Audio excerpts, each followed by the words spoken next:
किसी ने बड़े कमाल की बात कही है, बिना लक्ष्य के जिंदगी एक कोरे कागज की तरह होती है, जिस पर ना कोई पता लिखा होता है ना कुछ एड्रेस लिखा होता है। बस डाकिया उसे लेके इधर से उधर घूमता रहता है।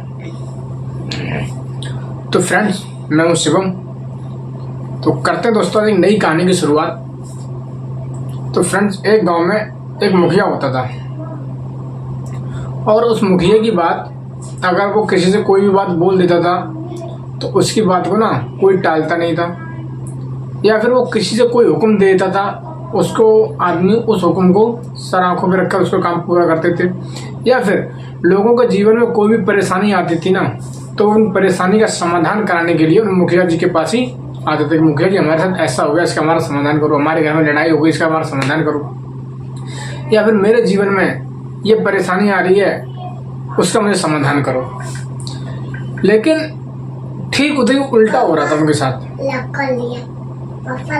उनका लड़का जो था वो उनकी कदर बिल्कुल ही नहीं करता था कि अरे पिताजी हैं, फालतू में प्रवचन देते रहते हैं, फालतू में भाषण देते रहते हैं, पता नहीं क्या कहते हैं क्या करते हैं, समझ में नहीं आता। समय बीतता गया, ऐसे चलता गया, तो वो मुखिया जी थे बड़े परेशान होने लग गए कि मेरा लड़का कब अपनी जिम्मेदारी को समझेगा, कब मेरी बातों को सीरियस लेना शुरू करेगा। दुनिया मेरी इज्जत करती है, मेरी इज्जत नहीं करता।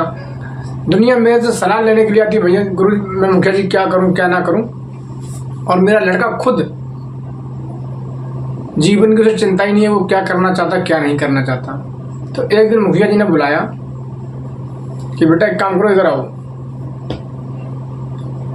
तो बेटा उसके पास आता है, बोलता बेटा एक काम करो, इस थैले के अंदर तुम्हारे 4 जोड़ी कपड़े रखे हैं, एक टॉर्च रखी है, रस्सी ऐसी रखी है, अब कुछ पैसे पड़े हैं। और हमारे गांव से काफी दूर एक पहाड़ है, उस पहाड़ पे ना काफी समय पहले मैंने खजाना गड़ाया था, तो वो खजाना लेके आपको आना है। ले आओगे तो थोड़ी हमारी स्थिति सुधर जाएगी और तुम्हारे लिए कुछ काम आ जाएगा, तो तुम्हारा भविष्य उससे कुछ बेटर है, बढ़िया बन जाएगा। तो लड़का बड़ा खुश होता है कि अरे वाह खजाना, चलो ठीक है, पिताजी ने मुझे इस लायक समझा, पिताजी ने पहली बार जीवन में कुछ मेरे मतलब की बात करी और मेरे लायक कुछ बात करी जो बात मेरे को पिताजी की आज समझ में आई है। बोला पिताजी ठीक है धन्यवाद, पैर छूता अपने पिताजी के और यात्रा के लिए खुशी खुशी निकल जाता है। दोस्तों, यात्रा के लिए पहले के ज़माने में क्या हुआ करता था, ज़्यादातर ये गाड़ियाँ वगैरह नहीं हुआ करती, बैलगाड़ी वगैरह या फिर घोड़ा गाड़ी वगैरह यही चीज़ें हुआ करती थी, या फिर बंदा पैदल सफ़र करता था।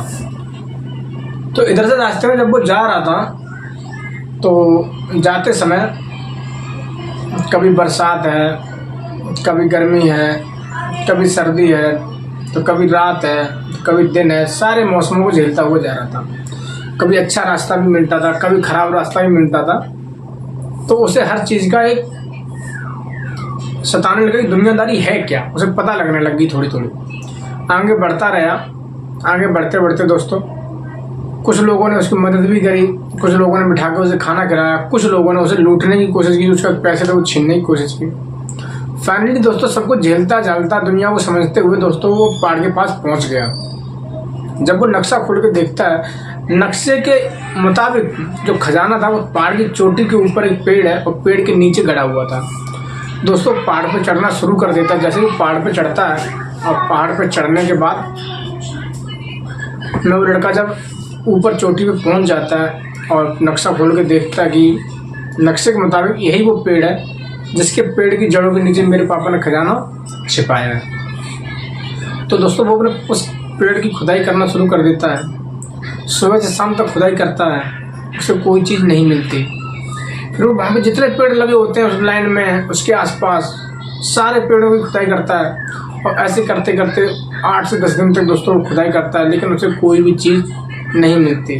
फाइनली उसकी बुद्धि खिसक जाती है। वो सोचता है कि मेरे पिताजी ने मुझसे झूठ बोला है, मेरे पिताजी ने मुझसे ना परेशान करने के लिए ये सब कहा है, इसलिए पिताजी ने इस बहाने बनाए हैं।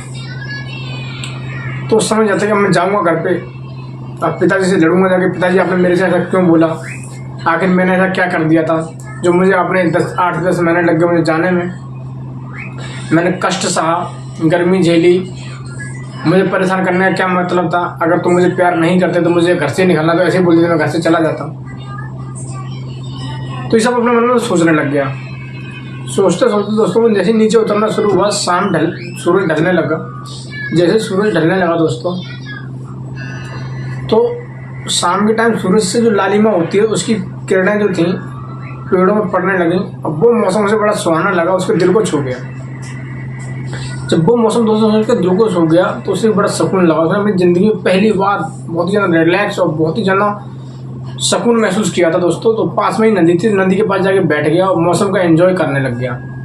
उसे दुनियादारी की समझ थोड़ी थोड़ी आने लग गई थी। एंजॉय करने लग गया दोस्तों, आराम से रात भर वहाँ पे बैठता है, खाना ना खाता है और फिर अपने सफ़र के लिए घर की तरफ निकल देता है। फिर रास्ते में दोस्तों से वही लोग बाग मिलते हैं, तो जो लोग बाग जिन्होंने उसकी हेल्प की थी उनके पास जाता है। तो उसके बाद 4 जोड़ी कपड़े थे, ऑलरेडी वो 4 जोड़ी कपड़े बेकार हो चुके थे। तो उन लोगों के साथ में मिलता है, उनके साथ वो लोगों ने खाना खिलाते हैं। मगर जी मैं खाना तो खा लिया, लेकिन मुझे कुछ काम बताओ, मुझे कुछ काम करना है। तो उनके साथ में मिलकर उनका काम करवाता है, खेतों में काम करवाता है और अच्छी बुरी बातें करता है। तो दोस्तों जब सब काम करने के जो सब लोग उसे पैसे देते हैं ना, तो उन पैसों से वो अपने लिए अच्छे से कपड़े खरीदता है, कुछ पैसे अपने पास जमा भी कर लेता है।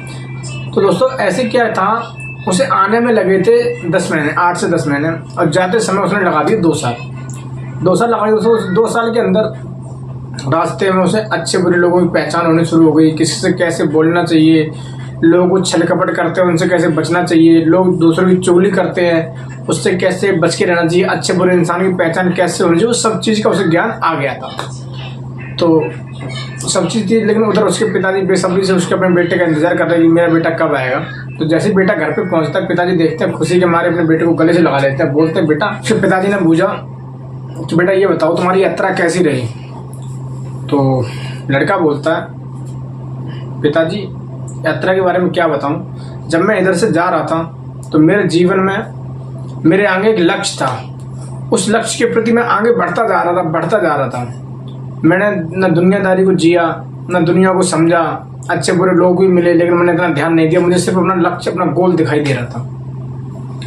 लेकिन पिताजी जब मैं उधर से आ रहा था ना, तो मुझे आपसे मिलना भी था, ये मेरा गोल था, मुझे आपसे लड़ाई करनी थी, ये मेरा गोल था। लेकिन उधर से आते समय मैंने दुनियादारी को जिया, हर मौसम का आनंद लिया, दुनियादारी की परख की। तो पिताजी मैंने अपनी ज़िंदगी को पूरी तरीके से समझा और पूरी तरीके से एंजॉय किया। एंजॉय करते करते मैं आगे बढ़ा। तो फ्रेंड्स जब लड़के ने इतनी बात अपने पिताजी से कही तो पिताजी ने कहा हाँ बेटा, मुझे यही बात सुनकर बहुत ज़्यादा खुशी हुई।